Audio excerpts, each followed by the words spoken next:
Cordial saludo.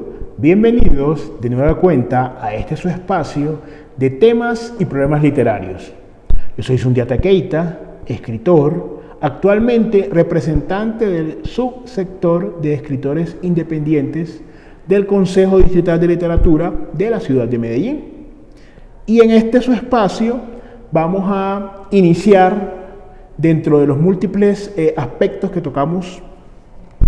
Principalmente vamos a iniciar con el tema de grandes sabios, pensadores, difusores de la cultura, no solamente en el África, sino a nivel general.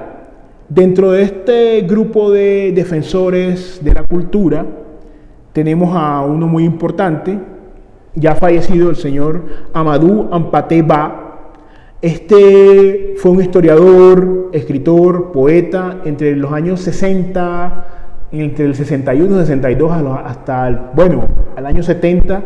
Estuvo haciendo una lucha muy frontal alrededor del rescate de las tradiciones orales de distintos pueblos africanos y de la tradición oral africana como patrimonio de la humanidad. A él se le atribuye una frase más o menos célebre en la cual mencionó: en África, cuando un anciano muere, una biblioteca arde.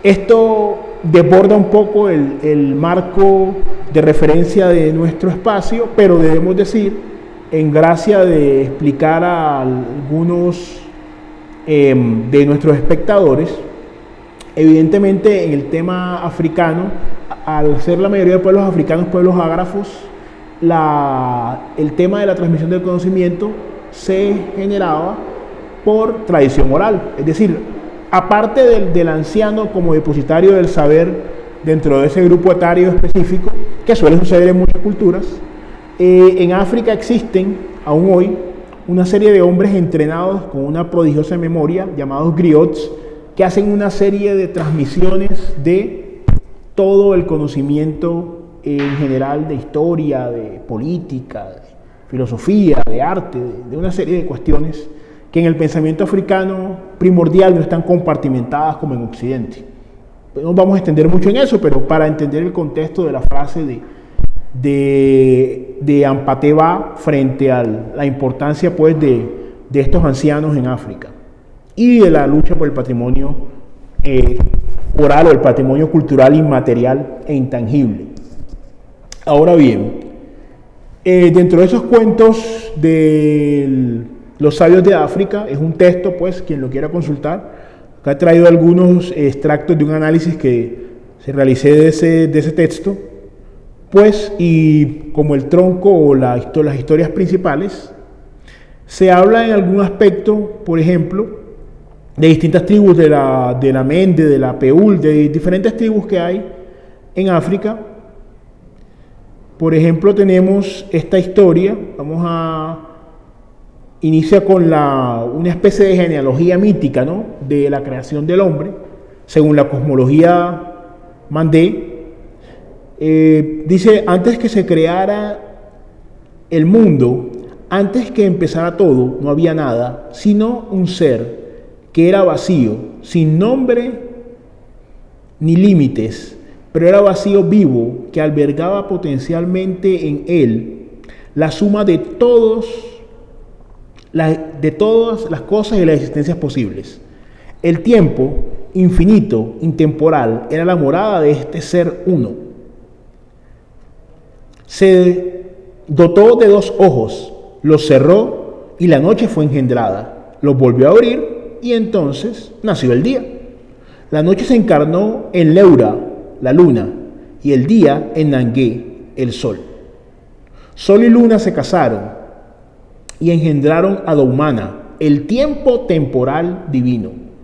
Doumana le preguntó al tiempo infinito con qué nombre debía invocarlo, y éste respondió: llámame Bueno, el eterno. Bueno quiso un interlocutor que le diese a conocer y creó un huevo que contenía los 9 estados de la existencia.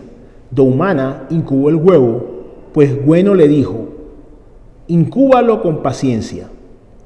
De él saldrá lo que saldrá. Es decir, fue una especie de huevo primordial. Del huevo salieron 20 seres fabulosos que formaban el conjunto del universo visible e invisible, el conjunto de las fuerzas existentes y de todas las fuerzas posibles. De ahí resultaron los interlocutores que deseaba Bueno. Luego exigió y también extrajo una parte de cada uno de estas 20 criaturas existentes, las mezcló y soplando una chispa de su aliento nació un nuevo ser, Nedó, el hombre. Hay que también comprender que en la cosmología y en la visión africana, que no se ha estudiado desde un aspecto o quizá con el énfasis de manera suficiente, porque evidentemente y de manera afortunada hay estudios frente a eso, pero no se ha estudiado muchas veces desde unas categorías independientes, autónomas, sino que trata siempre de encerrarse, engavetarse dentro de categorías occidentales. Por eso se hace muy difícil la comprensión de la diferencia que hay entre mito y logos, ¿cierto? En Occidente, que está de los presocráticos en adelante, en especial en Aristóteles, por supuesto que hay una división tajante. No significa esto que esas categorías sean universales y que no pueda existir un pensamiento razonable y racional aún imbuido en una cosmovisión diferente a eso. Esa es una discusión de orden un poco más metaliterario, más filosófico, pero es importante tenerlo en cuenta para apreciar los textos en su plenitud. Vamos a ver alguna de estas otras historias. La pelea de los lagartos, o no hay pelea sin importancia. Los personajes aquí son un perro, gallo, macho cabrío, un buey y un caballo. El perro pide ayuda a otros animales de la casa, puesto que su dueño le había prohibido moverse de su sitio y no podía separar a los lagartos, que luchaban. Pero los demás animales presumieron entonces su jerarquía e importancia mayor como para inmiscuirse en una pelea de tan baja importancia.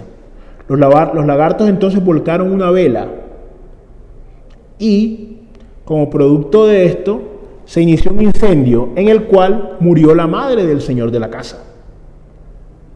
Todos los animales, salvo el perro, pagaron con su vida por este hecho. El caballo murió reventado por el esfuerzo de galopar para contar la noticia. El gallo al ser aplastado por una pared. El macho cabrío como sacrificio funerario. Y luego de 40 días, el buey para alimentar a los visitantes del dueño. En esta historia de orden moralizante, lo que se rescata es que hay una interconexión entre todas las cosas, entre todas las situaciones, y muchas veces al dejar de intervenir en un asunto que consideramos menor o no tiene nada que ver con nosotros, puede significarnos unas graves afectaciones. La mentira convertida en verdad. Una hiena escondió un cabrito y para no compartir su botín con las demás, inventó una historia fabulosa sobre una enorme cantidad de ganado muerto. De inmediato, las demás fueron a buscarlo en tropel, levantando una gran polvareda. Y al verla, la hiena mentirosa pensó, ha de ser verdad, porque nunca una mentira podría levantar semejante polvadera. Y se fue a prisa, dejando el cabrito que había escondido. Eso implica, aparte de la mitomanía, por supuesto, que ya es una condición de otro orden, muchas veces las personas, digamos que no generan la mentira de esa manera, pero sí quieren creer en una mentira deliberada. Eso es lo que el texto, lógicamente de manera hiperbólica, deja saber. O ese cuento, esa tradición oral, que cosas que se debe saber que no son demasiado buenas, o mejor, que son demasiado buenas para ser creíbles, para ser verosímiles, aún a sabiendas de eso, no se hace la reflexión, sino que se parte en busca de esa ilusión únicamente porque es demasiado buena. Y si es demasiado buena, debe ser entonces cierta, porque se quiere que así lo sea. Acá hay otra historia, el puñado de polvo, cuento Peul. El rico ofreció al pobre ayudarlo, Así que el pobre le pidió solo un puñado de polvo del suelo.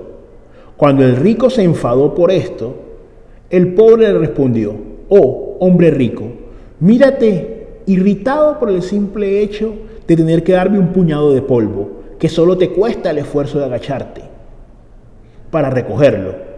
¿Qué ocurriría si cada mañana te tendiese la mano para que me dieses una moneda de plata? Deja que sea yo quien mantenga a mi familia.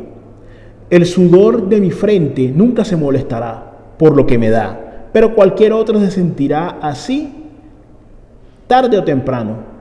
La palabra toma siempre acaba por cansar a quien la dice. Aunque no pesa, si se dice durante demasiado tiempo, acaba pesando». Pues una reflexión frente al tema de la solidaridad y los límites que debe tener y la importancia, la madurez que debemos tener todos como adultos funcionales para buscar la solución a nuestros problemas sin tratar de que otra persona o grupo de personas nos estén solucionando nuestras dificultades. El loco y el rey, cuento también de Peul. A veces hace falta ser loco para instruir a un déspota. ¿De dónde sale el sonido si dejas caer un palo dentro de un mortero vacío?, preguntó el déspota a rey Ediala. «De ambos», dijo el sabio. «¿Y en qué proporción?», insistió el rey. De repente, un loco sale de entre la multitud y luego de bromear, le dio al rey tal bofetada que la oyó todo el pueblo reunido. Se echó a reír y le preguntó: «Y ahora dime, oh rey, ¿de dónde sale el ruido? ¿De tu mano? ¿De mi mejilla? ¿Y en qué proporción?».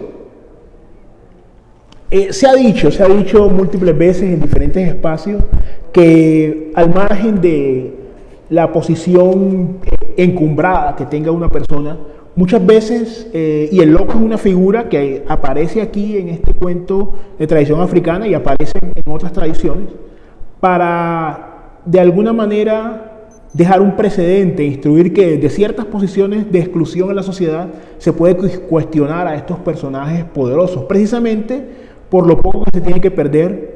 Y es una paradoja, ¿no? Evidentemente que este rey, pues como el cuento lo describe, realmente no estaba contento con nada y lo que quería era ejercer su poder. Como era rey, se aprovechaba de eso. El sabio, que era un hombre también de una condición intelectual que lo encumbraba socialmente, no podía defenderse de esta insistencia de ese rey déspota.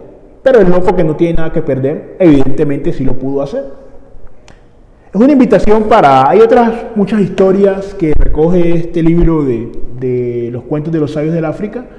Entonces, si en alguna oportunidad tienen la ocasión de leer este libro, es importante que se den el espacio para conocer otras cosmovisiones y otras formas de pensamiento e ir entendiendo también todo lo que la tradición africana tiene para aportar. Entonces, siendo de esta forma, nos veremos en un siguiente episodio.